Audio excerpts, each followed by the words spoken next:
देखो, यदि जीवन को सार्थक करना है तो जिसके शैया में लेटे हुए सूर्य भगवान का उदय हो जाता है, उसकी आयु, बुद्धि, श्री, तेज, बहुत सी बातें नष्ट हो जाती हैं।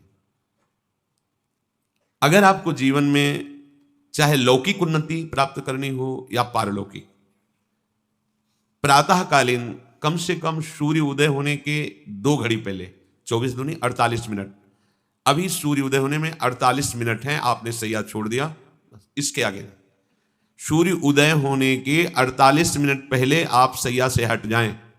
अगर आप रात्रि में जगे हैं तो सूर्य उदय होने के 48 मिनट बाद फिर आप सो जाएं। लेकिन वो जो बीच का समय, प्रातःकालीन संध्या भुवन भास्कर भगवान पधार रहे हैं, वो आप सो रहे हो, तो आपकी आयु, आपका वैभव, आपकी बुद्धि, ये सब नष्ट होने लगती है, पता नहीं चलता। लोगों देखो कहाँ तेजवान चेहरे दिखाई दे रहे हैं, खूब तो सब खा पी रहे हो, खाने पीने क्या तेज एक अलग होता है, भागवतिक तेज अलग होता है।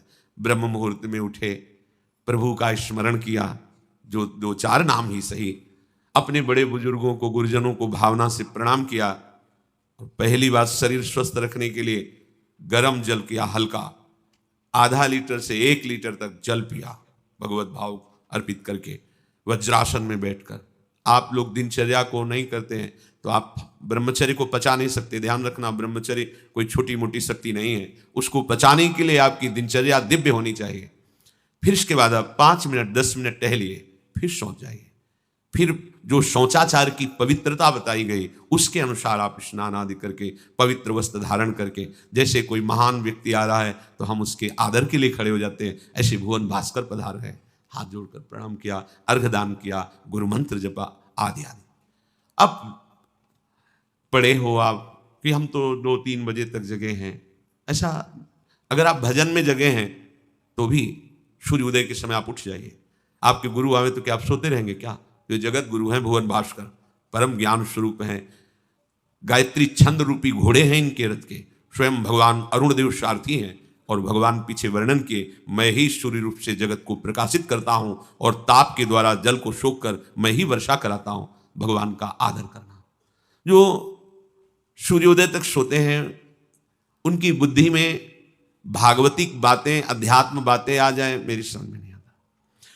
अगर आप थोड़ा भी शरीर स्वस्थ रखना चाहते हैं तो जैसे नियम से भजन वैसे व्यायाम आवश्यक है। सबसे प्रार्थना है, ये दवाइयों के बल पर जीना बंद करो।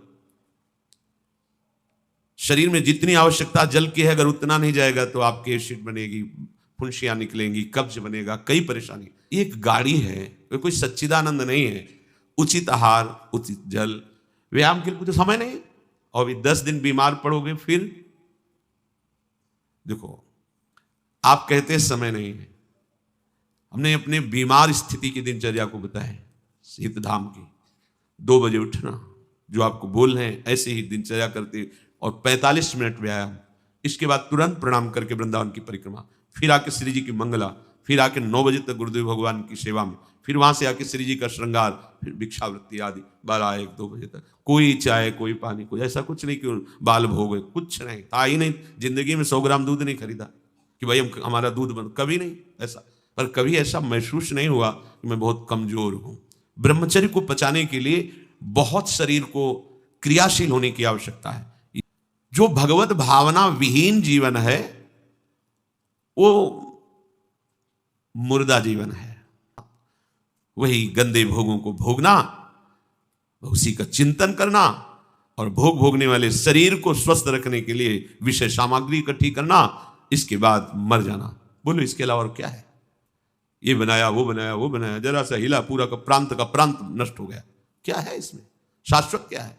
हमें तसल्ली होती है, हमने एक मकान बना लिया, तसल्ली होती, 4 लड़के हो गए और काल का तमाचा लगा, पूरा का पूरा सब। क्या तसल्ली? हृदय को तसल्ली तब दो जब नाम चल रहा है, राधा राधा राधा राधा। दिनचर्या ही नहीं बन पा रही है आज के नए समाज की, दिनचर्या ही नहीं बन पा रही, भगवत भावना ही नहीं है।